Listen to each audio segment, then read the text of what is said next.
De l'herbe, de la nature, de l'authenticité. À Mions, c'est ce que proposent les greniers, la maison d'hôte, table d'hôte de Catherine et Laurent Château. Elle travaillait dans le monde du social et de la culture. Il était directeur d'office de tourisme. Après plus de 20 ans dans le sud de la France, ils sont revenus dans le Jura. Un retour aux sources pour cette Pollinoise et ce Dolois d'origine.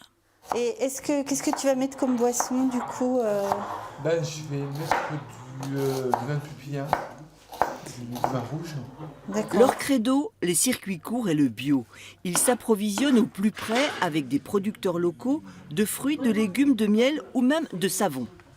Ici, c'est pas qu'un hébergement, c'est aussi tout un ensemble de choses, de gens qui se rencontrent, qui parlent ensemble, qui travaillent ensemble. Et ça, on sent qu'il y a une image derrière importante. Les gens ont besoin de retrouver ce côté humain.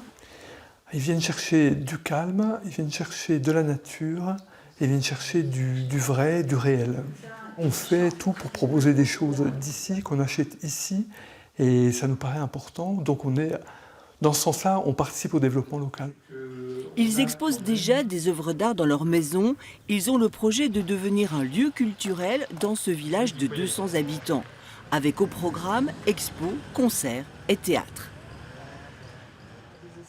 Marie et Mathieu Vassal ont craqué, eux, pour cette vieille scierie. Ils s'y sont installés avec leurs 3 enfants et l'ont complètement transformée. 5 lignes encore. Louison, est-ce que tu peux m'aider? Tu mets toutes les petites moyennes jusqu'à celle-ci là. On profite des vacances pour les faire travailler un petit peu. Après, ils nous donnent un petit coup de main et puis c'est le plaisir de partager ces moments avec eux où on en profite un petit peu. Donc c'est sympa. Puis le couple a décidé d'en faire une maison d'hôte, table d'hôte avec spa, du haut de gamme. Plusieurs mois de travaux ont été nécessaires, ainsi qu'un investissement de plus d'1 million d'euros. La base, c'est qu'on était parti pour faire un projet financier. On a regardé ce qui existait, ce qui n'existait pas. Et des projets haut de gamme dans le Jura, il n'y en avait pas énormément. Donc du coup, c'est pour ça qu'on est parti là-dessus. Et la forme de la maison et les volumes qu'il y avait nous aidaient à faire quelque chose de beau. Leur clientèle, des Français bien sûr, mais aussi beaucoup de Néerlandais, Belges, Allemands et surtout des Suisses.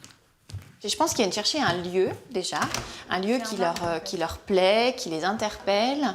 Ils viennent chercher un endroit pour se reposer, un endroit où ils sont coucounés, un endroit où on prend soin d'eux. Et puis ils sont ravis au passage de se dire bien qu'on n'est pas forcément le Jura, alors on va découvrir le Jura.